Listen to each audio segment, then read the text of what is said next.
Ok.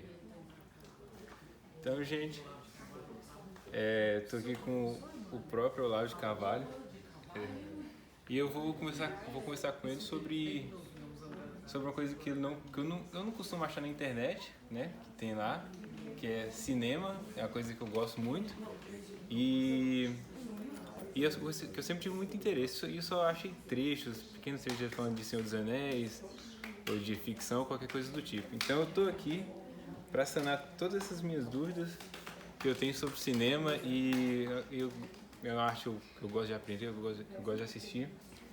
Mas antes eu só queria pedir que o senhor respondesse duas perguntas de dois amigos meus, que eles acompanham o trabalho do senhor, os dois leram os livros do senhor, então eles têm uma base, eles entendem muito mais do que eu, porque eu sou muito de humano, eu sou muito assim, mais de arte, essas coisas.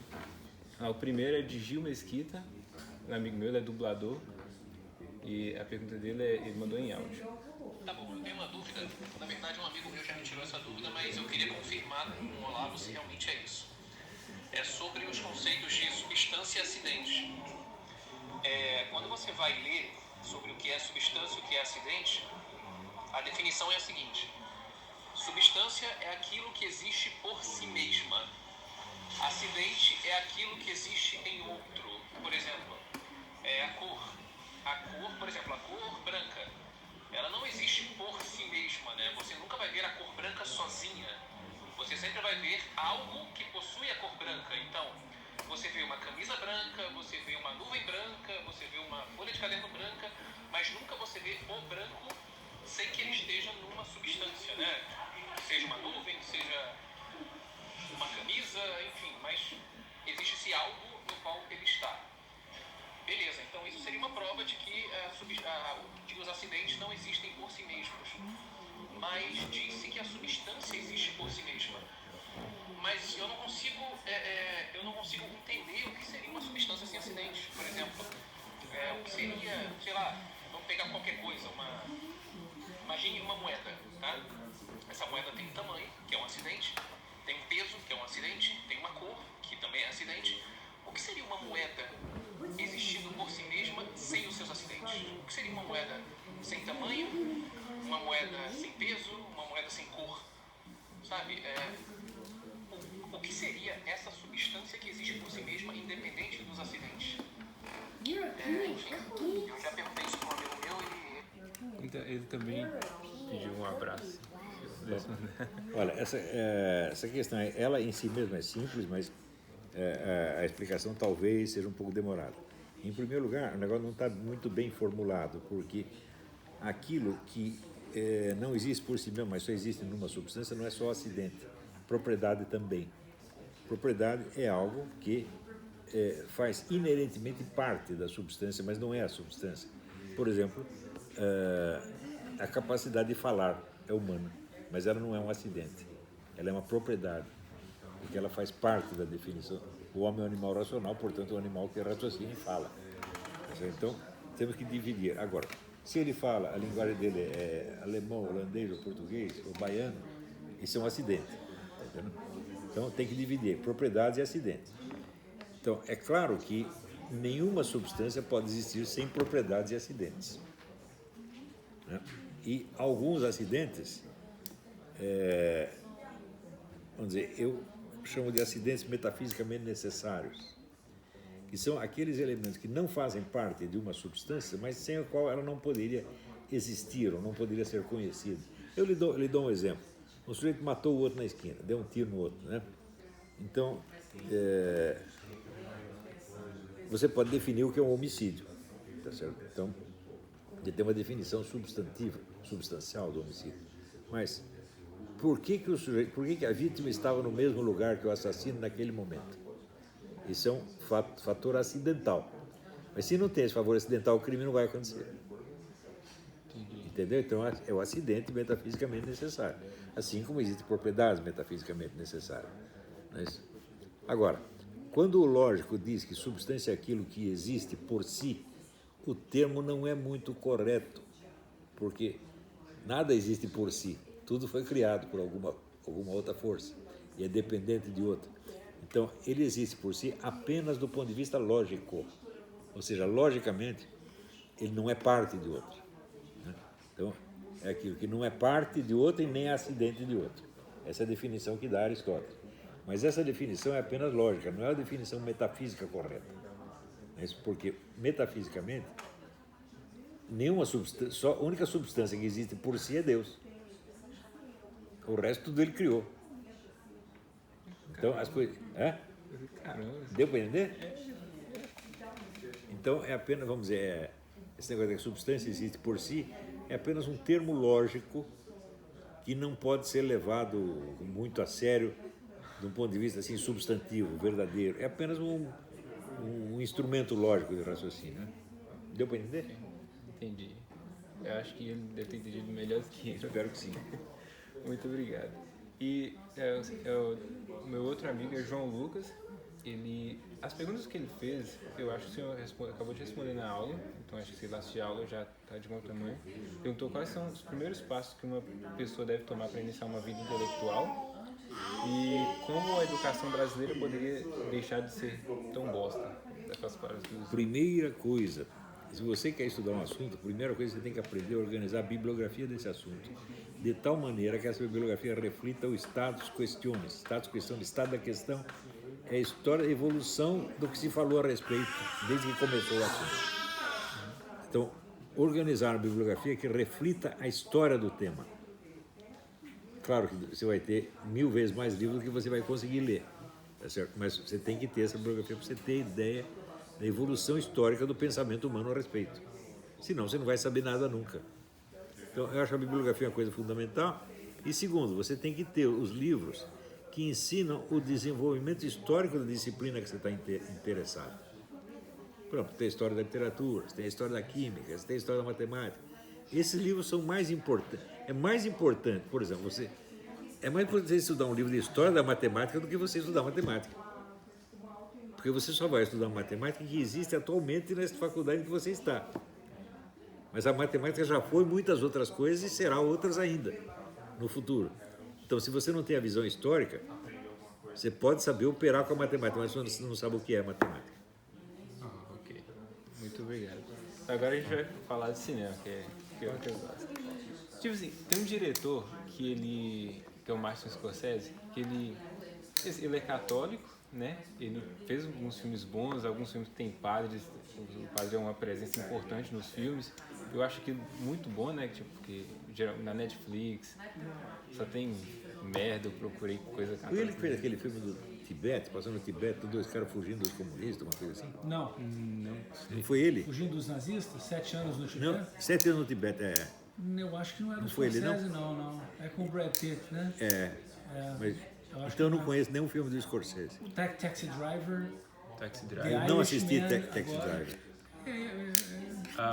A Última Tentação de Cristo, aquele lá que tem Cristo beijando Maria Madalena. Foi ele que fez? Foi ele que fez. Frescura esse filme. Não, eu não vi, não. Eu assisti os filmes de máfia dele, né? Que é Os Bons Companheiros, Cassino. É Aquele... Os Goodfellas. bons companheiros assistiam, um bom Goodfellas, filme. é. Bom filme. É dele. É. E tipo assim, eu tenho mais... Porque, tipo assim, eu sou músico... O cara é melhor para falar de máfia do que para falar de Jesus Cristo. Mas é simples de compreender isso aí. No último filme dele... uma coisa que eu queria te perguntar. O último filme dele, Silêncio, no final, o padre ouve a voz de Jesus pedindo para Jesus ser pisado na própria imagem, para o padre pisar na imagem para meio que agradar os japoneses. Em que ponto isso seria, sei lá, uma heresia ou não? Não sei, não saberia julgar esse personagem na vida real ou no cinema. Mas eu acho que é uma questão muito secundária e a questão que se apareceu para um indivíduo ao longo de toda a história foi muito. Portanto, não é uma questão de interesse universal. É assim, é quase uma frescura você investigar isso aí. Entendo. Então, É aquele negócio assim, se você, sei lá, você está lá no nazismo, o oficial nazista diz, ou você empresta a sua filha para ele comer, ou ele mata a sua filha, o que você prefere? Pode ser que alguém tenha passado por essa situação, mas é muito específica, né? Não é uma questão universal. E se não é uma questão universal, mas o julgamento dela Depende de mil e um fatores. Não tem um código moral que possa abranger todas as situações humanas. Não existe isso aí. Entendo. Você vê, Santo Afonso de Ligório fez uma teologia moral para orientar os padres na confissão. Então ele procura detalhar o máximo de situações diversas possíveis, etc, etc, etc. Na época pareceu suficiente, mas depois disso apareceram mil e uma questão que não estão abrangidas na teologia moral de Santo Afonso. Né? Não existe uma... Bom, aí o negócio da substância e acidente, não existe uma doutrina total dos acidentes, não é possível. Então essa situação é acidental. Ah, entendi. Então, graças a Deus, eu não sou orientador moral desse padre, eu não sabia o que dizer para ele. Entendo. E sobre... Hoje em dia as pessoas gostam muito desse tipo de questão para botar minhoca na cabeça dos outros, entendeu? Tipo Para assim, confundir a cabeça dos caras. já faz sentido. Então, quando aparecer essa questão para mim, eu penso nela. Né? Porque o João Lucas assistiu o filme Silêncio, né? Que é desse padre que pisa na imagem de Jesus, primeiro que eu. E ele é protestante, ele ficou tipo assim, isso aí é contra a Bíblia, não sei o quê. E eu fico assim, pensando assim, porque eu não quero tipo, falar, Eu posso dizer essa questão é o seguinte, isso não é da minha conta. Eu não estava lá, não passei por essa situação, não sou capaz de me imaginar nessa situação, portanto, não sou capaz de julgar isso aí. Chamo um teólogo moral mais qualificado do que eu. Chama Santo Afonso. Porque é uma coisa que eu tenho muito interesse, porque é uma coisa que gente da minha idade... Tem um ditado russo que eu gosto muito. De somente um idiota se oferece para responder todas as perguntas. Sim, a maior parte das perguntas não temos resposta.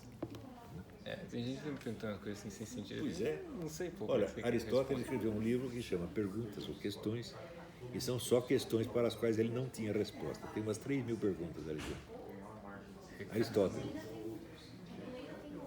E, professor Lavo, o que você acha do Senhor dos Anéis? Assim, a ficção no geral, você acha Eu gostei da história, gostei muito da história. Não vou filosofar a respeito, não acho que tem filosofia nenhuma ali, é apenas uma história. Uma aventura. Tem aventura, muito interessante. Mas tipo, é muito bem feito, porque tipo assim, quando eu ouvi o audiolivro do primeiro e metade do segundo livro, mas eu vi os filmes. E tipo assim, o jeito como eles falam, tipo assim, você é bonita igual as nuvens que coroam as montanhas, eu fiquei assim, caramba, velho, que linguagem da hora. Não, é bonito, é bonito, claro. É muito bonito. Não, o cara é um grande escritor, né? Não tem como negar. O senhor diria que isso é mais poético do que filosófico? Claro, poético, 100% poético. Como o senhor E o diretor do filme é muito bom, muito talentoso. Peter Jackson. Nossa, Peter Jackson. Eu fiquei impressionado porque tipo, na nossa era, né, todo mundo costuma ser meio anticristão assim, e nos filmes ele colocou até aquela cena, uma cena que o Sam, o Frodo e o Gollum estão andando, eles veem estátua de Isildur, a cabeça tá caída no chão e tem uma coroa de flores e o sol ilumina aquilo ali, entendeu? Então é como se fosse o rei que retorna. É muito bom, é tudo muito bonito. O filme assim, ele te cativa, né? Você não tem como não gostar. Não tem nada de ruim nesse filme, tudo é bom. Muito bem produzido. Muito bem produzido. Mas cai nessa categoria poética que o senhor colocou na dialética simbólica, que a poesia está em busca de um público e ela seduz. Já a filosofia não está em busca de ninguém, a pessoa que tem que estar atrás em busca da filosofia para aprender. É isso mesmo. E tipo assim, isso me leva a outra questão, porque tipo assim, nesses filmes, nessas histórias, os homens de bem, eles têm aquele peso, eles são valentes, eles são corajosos, eles têm um objetivo, algo pelo que lutar. E quando eu vejo séries tipo uma chamada The Boys, que é tipo sobre super-heróis, mas todos os personagens lá são cuzões. Não tem um bom, não tem um que você fala assim, pô, esse aqui, ele é bom, ele tem justiça, é uma pessoa que é boa e, sabe, eu quero, sei lá, me inspirar pelo menos um pouco nele. Aí você pega o diretor, o criador da coisa, ele é assim. Ele é um cuzão também. E acha que é normal ele ser cuzão. É igual eu conversando com um amigo meu falando assim, eu falei com ele, cara, mas aqui não tem equilíbrio. Tipo assim, Senhor dos Anéis tem equilíbrio. O Sauron é mau e o Aragorn ele é bom. Tem que ter o bem e o mal, senão não tem conflito, porra. Sim. Você pega, por exemplo, os filmes franceses de gangster, né? só tem bandido, não tem mocinha. Então, os conflitos que surgem são meros conflitos de interesse material. Não tem um drama moral, você está entendendo? Exatamente. Se não tem drama moral, então, pensando bem, é uma chatice. É uma coisa que te interessa na hora, mas depois você vê que não aprendeu nada com aquilo. Isso. Quer dizer, é um bando de filha da puta disputando um certo dinheiro. Fala, bom, grande merda. Isso aí tem até no Congresso Nacional. Exatamente. No filme, tipo assim, todo mundo, a propaganda que todo mundo faz dessa série The Boys é por causa da violência. Porque, tipo assim, tem cena que o cara tá usando um laser pra matar uma multidão, aí o pessoal fala, nossa, que incrível. Mas eu falando uma coisa, Não tem o drama moral, portanto não está acontecendo nada, é tudo só punheta. Tá entendendo? Exatamente. E desculpa, eu falando assim que mas que todo mundo é meio que. Tem que ter o drama moral, quer dizer, você tem que ter o bom e o mal, e você ter o conflito do bem e do mal dentro de cada um. Porque o bandido, o mal, ele não é 100% mal, ninguém é 100% mal. Né? E o bom também não é 100% bom, também tem o conflito. Mas existe uma diferença entre os dois. Um é o bom, embora nele também exista o mal, e o outro é o mal, embora nele também exista o bom. E isso é a natureza das coisas, porra. Tá entendendo? Entendo. Então, se o cara consegue refletir isso na história, a coisa fala ao coração humano, porque tem a verdade dali, né? Entendo.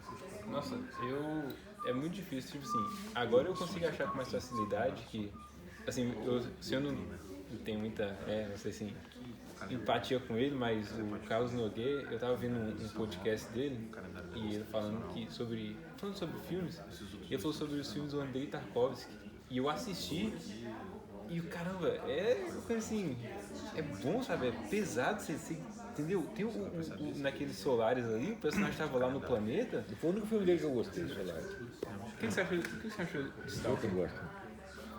Acho muito forçado, muita coisa forçada demais.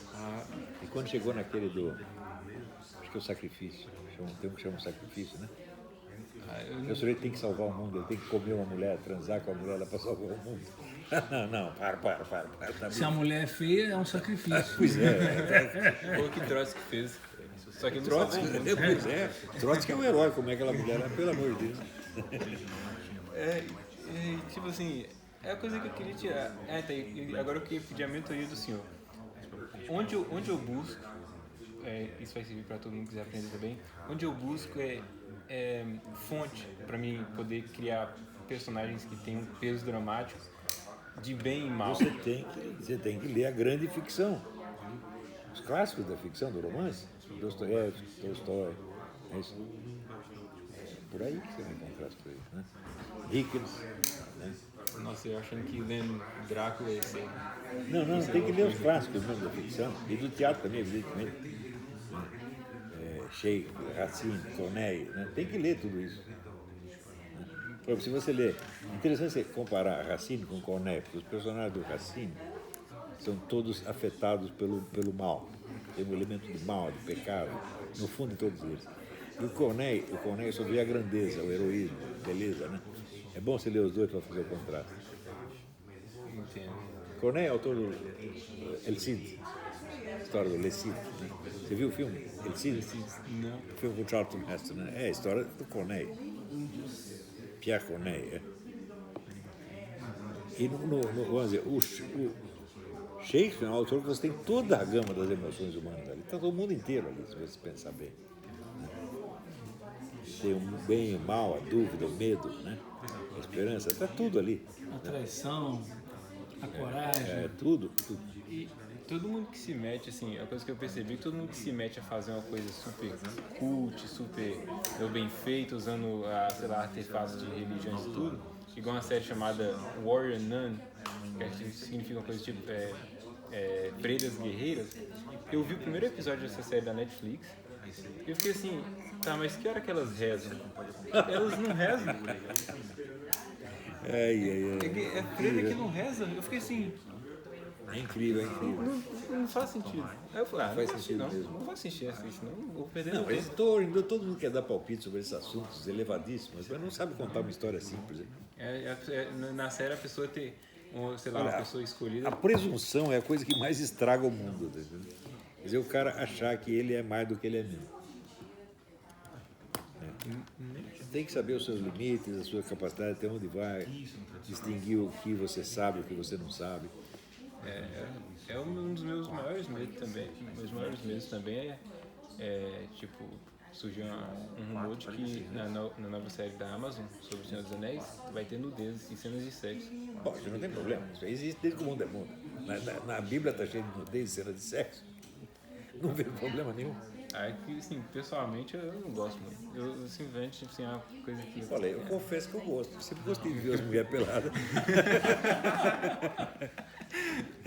Não, mas tem que ser um negócio, não pode ser um negócio degradante. Tá entendendo? Você não vai botar uma mulher lá sendo enrabada por um porco. Você não vai fazer uma coisa dessa. É demais. Quando Game of Thrones que dois irmãos... É horrível aquilo. O incesto, bom, o incesto pode acontecer, já aconteceu muitas vezes. Mas na hora que você está vendo a cena sexual do irmão comendo a irmã, você não sabe que é irmão e irmã, você só sabe por informação que não está na cena. Né? Tem um filme do Vagas Estrelas da Ursa, Vagas Estrelas da Ursa, do Visconti. Esse é um caso de incesto, e no entanto o filme é belíssimo. Ok, muito O obrigado. julgamento moral é uma coisa, contar a história é outra. Né? Muito obrigado pelo seu tempo. Muito obrigado. Origem,